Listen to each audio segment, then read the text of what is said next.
গল্পের সেরা গল্পের চ্যানেলে আপনাদের স্বাগতম। আজকে আমি আপনাদের জন্য নিয়ে এসেছি শীর্ষেন্দু মুখোপাধ্যায়ের গল্প গুপ্তধন। ভূতনাথবাবু অনেক ধার দেনা করে। কষ্টে জমানো যা কিছু টাকা পয়সা ছিল সব দিয়ে যে পুরনো বাড়িখানা কিনলেন, তা তার বাড়ির কারো পছন্দ হলো না। পছন্দ হওয়ার মতো বাড়িও নয়। ৩-৪খানা ঘর আছে বটে, কিন্তু সেগুলোর অবস্থা খুব খারাপ। দেওয়ালে শ্যাওলা, অশ্বত্থের চারা গজাচ্ছে, দেওয়ালে চাপড়া বেশিরভাগই খসে পড়েছে, ছাদে বিস্তর ফুটো টুটো আছে। মেঝের অবস্থাও ভালো নয়, অজস্র ফাটল। ভূতনাথবাবুর গিন্নির নাক সিটকে বলেই ফেললেন, এ তো মানুষের বাসযোগ্য নয়। ভূতনাথবাবুর 2 ছেলে আর 3 মেয়েরও মুখ বেশ ভার ভার। ভূতনাথবাবু সব বুঝলেন, দুঃখ করে বললেন, আমার সামান্য মাস্টারি চাকরি থেকে যা আয় হয় তাতে তো এটাই আমার তাজমহল। তাও গঙ্গারামবাবুর ছেলেকে প্রাইভেট পড়াই বলে তিনি দাম একটু কম করেই নিলেন। 35,000 টাকায় এ বাজারে কি বাড়ি কেনা যায়? তবে তোমরা যতটা খারাপ ভাবছো অতটা হয়তো নয়। এ বাড়িতে বহুদিন ধরে কেউ বাস করতো না বলে অযত্নে এই রকম দুরবস্থা। টুকটাক মেরামত করে নিলে খারাপ হবে না। শত হলেও নিজেদের বাড়ি। কথাটা ঠিক। এই মহিগঞ্জের মতো ছোট গঞ্জেও বাড়ি ভাড়া বেশ চড়া। ভূতনাথবাবু যে বাড়িতে ছিলেন সে বাড়ির বাড়িওয়ালা নিত্যই তাকে তুলে দেওয়ার জন্য নানা ফন্দি ফিকির করত।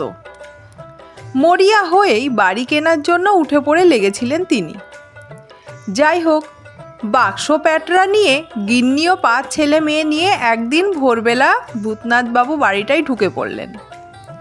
অপছন্দ হলেও বাড়িটা নিজের বলে সকলেরই খুশি খুশি ভাব। সবাই মিলে বাড়িটা ঝাড়পোছ করতে আর ঘর সাজাতে লেগে গেল। ভূতনাথবাবু ছাত্ররা এসে বাড়ির সামনের বাগানটাও সাফসুতরো করে দিল।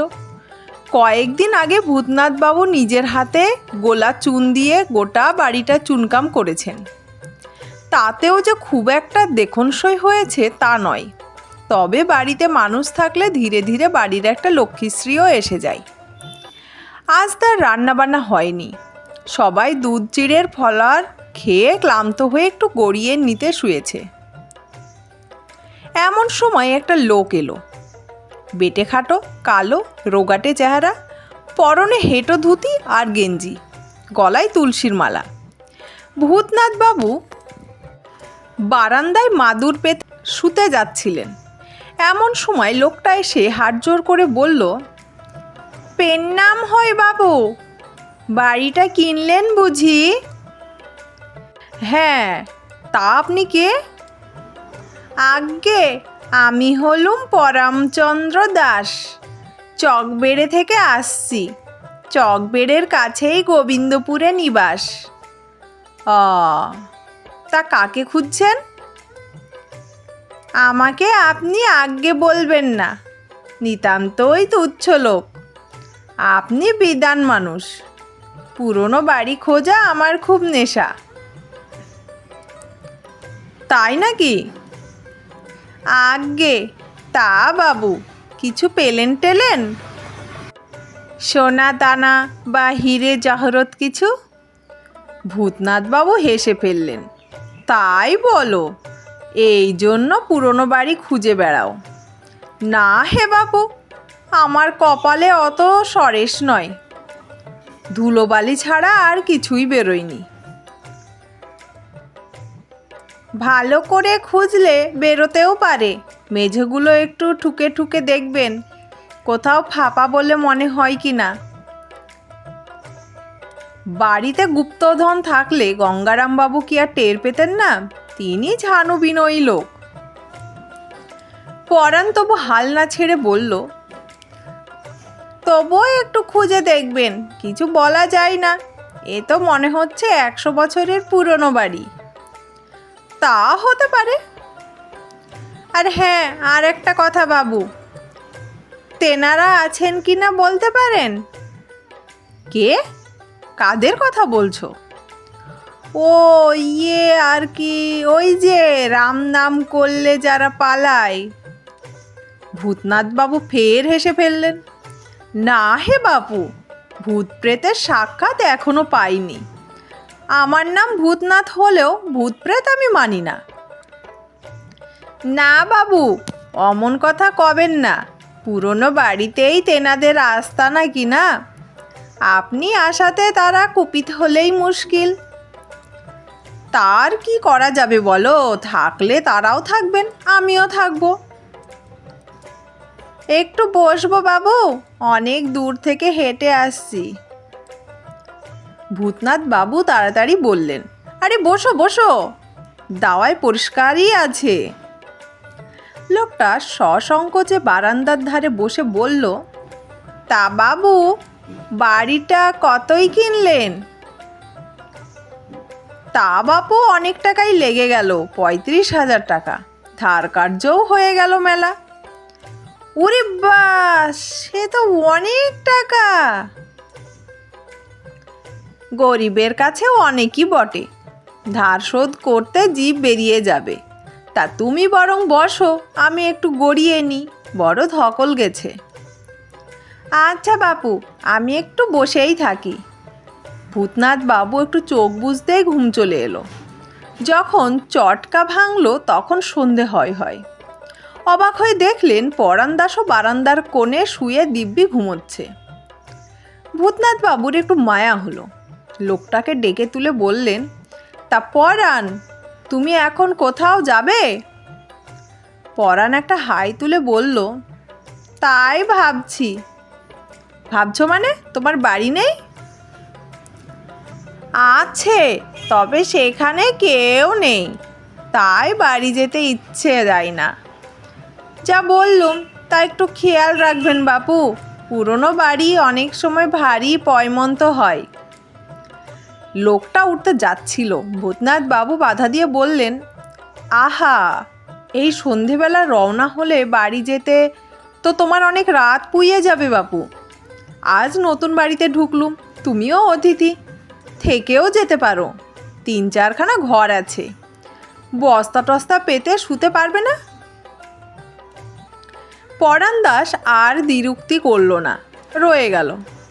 সরল সোজা গায়ের লোক দেখে ভূতনাথ বাবুর গিন্নি বেশি আপত্তি করলেন না, শুধু বললেন, চোর টোর নয় তো? ভূতনাথ বাবু স্নান হেসে বললেন, হলেই বা, আমাদের চিন্তা কি? আমাদের তো দিন দরিদ্র অবস্থা, চোরের নেওয়ার মতো জিনিস বা টাকা পয়সা কোথায়? পরাণ দাস কাজের লোক, কুয়ো থেকে জল তুলল, বাচ্চাদের সঙ্গে খেলল, রাতে মশলা পিষে দিল, তারপর একখানা ঘেটে লাঠি নিয়ে সারা বাড়ির মেঝেতে ঠুক ঠুক করে ঠুকে ফাঁপা আছে কিনা দেখতে লাগলো। কাণ্ড দেখে ভূতনাথ বাবুর মায়াই হলো, পাগল আর কাকে বলে। খেদে সবাই ঘুমোলো, শুধু পরাণ দাস বলল, আমি একটু চারদিক ঘুরে টুরে দেখি, রাতের বেলাতেও সব অশৈলী কাণ্ড ঘটে কিনা। মাঝরাতে নাড়া খেয়ে ভূতনাথ বাবু উঠে বসলেন। কে? সামনে হ্যারিকেন হাতে পরাণ দাস চাপা গলায় বলল, পেয়েছি বাবু। অবাক হয়ে ভূতনাথ বাবু বললেন, কি পেয়েছ? যা খুঁজতে আসা, তবে বুড়ো কর্তা দেখিয়ে না দিলেও জায়গা খুঁজে বের করার সাধ্যই আমার ছিল না। ভূতনাথ বাবুর মাথা ঘুমে ভম্বল হয়ে আছে, তাই আরও অবাক হয়ে বললেন, বুড়ো কর্তাটা আবার কে? 100 বছর আগে এই বাড়িটা তো তারই ছিল কি না? বড্ড ভালো মানুষ, সাদা ধপধপে দাড়ি, সাদা চুল, হেঁটো ধুতি পরা, আদুর গা, রং যেন দুধে আলতায়। খুঁজে খুঁজে যখন হয়রান হচ্ছি তখনই যেন দেওয়াল ফুঁড়ে বেরিয়ে এলেন। একটা হাই তুলে ভূতনাথবাবু বললেন, তুমি নিজে তো পাগল বটেই, এবার আমাকেও পাগল বানিয়ে ছাড়বে দেখছি। যাও গিয়ে শুয়ে একটু ঘুমোও বাপু। বিশ্বাস হলো না তো বাপু? আসুন তাহলে, নিজেই চোখে দেখবেন। বিরক্ত হলেও ভূতনাথ বাবুর একটু কৌতূহল হলো। পরাণ দাসের পিছু পিছু বাড়ির পিছন দিকে রান্নাঘরের পাশের এদো ঘরখানায় ঢুকে থমকে গেলেন। মেঝের ওপর স্তূপাকার ইট মাটি ছড়িয়ে আছে, তার মাঝখানে একটা গর্ত। এসব কি করেছো হে পরাণ? মেঝেটা যে ভেঙে ফেলেছো। আজ্ঞে, এইবার গর্তে একটু উকি মেরে দেখুন। হ্যারিকেনের স্নান আলোয় ভূতনাথবাবু গর্তের মধ্যে উকি মেরে দেখলেন একটা কালো মতো কলসি জাতীয় কিছু। আসুন বাপু, নেমে পড়ুন, বড্ড ভারী, দুজনা না হলে টেনে তোলা যাবে না। ভূতনাথবাবুর হাত পা কাঁপতে লাগলো উত্তেজনায়। বললেন, কি আছে ওতে? তুললেই দেখতে পাবেন, আসুন বাবু, একটু হাত লাগান। ভূতনাথবাবু নামলেন, তারপর মুখ ঢাকা ভারী কলসিটা দুজনে মিলে অতি কষ্টে তুললেন ওপরে। পরাণ একগাল হেসে হেসে বলল, এবার খুলে দেখুন বাপু আপনার জিনিস। বেশ বড় পিতলের কলসি, মুখটায় একটা ঢাকনা খুব আট করে বসানো। শাবলের চার দিতে ঢাকনা খুলতেই চকচকে সোনার টাকা এই হ্যারিকেনের আলোতেও ঝকমক করে উঠল। বলেছিলুম কি না বাপু, এখন দেখলেন তো? যান, আপনার আর কোনো দুঃখ থাকলো না, 2-3 পুরুষ হেসে খেলে চলে যাবে। ভূতনাথবাবু নিজের চোখকে বিশ্বাস করতে পারছিলেন না। এইরকমও হয়? পরাণের দিকে চেয়ে বললেন, এসব সত্যি তো, স্বপ্ন নয় তো? না বাপু, স্বপ্ন নয়, বুড়ো কর্তার সব কিছু এর মধ্যে, এত দিনে গতি হলো। ভূতনাথবাবু পরাণকে জড়িয়ে ধরে বললেন, পাগল হলেও তুমি খুব ভালো লোক, এর অর্ধেক তোমার। পরাণ সভয়ে পিছিয়ে গিয়ে বলল, ওরে বাবা, ও কথা শুনলেও পাপ, টাকা পয়সায় আমার কি হবে বাপু? তার মানে এত মোহর পেয়েও নেবে না? না বাপু, আমার আছেটাকে যে ভোগ করবে? একা বোকা মানুষ, ঘুরে ঘুরে বেড়ায়, বেশ আছি, টাকা পয়সা হলেই বাধা পড়ে যেতে হবে। ভূতনাথবাবু চোখ কপালে তুলে বললেন, তাহলে গুপ্তধন খুঁজে বেড়াও কেন? আজ্ঞে, ওইটা আমার নেশা, খুঁজে বেড়ানোতেই আনন্দ। লুকোচুরি খেলতে যেমন আনন্দ হয়, এও তেমনি। আচ্ছা, আসি বাবু, ভোর হয়ে আসছে, অনেকটা পথ যেতে হবে। পরাণ দাস চলে যাওয়ার পর ভূতনাথবাবু অনেকক্ষণ বজ্রাহতের মতো দাঁড়িয়ে রইলেন। তারপর ভাবলেন, একটা সামান্য লোকের কাছে হেরে যাব।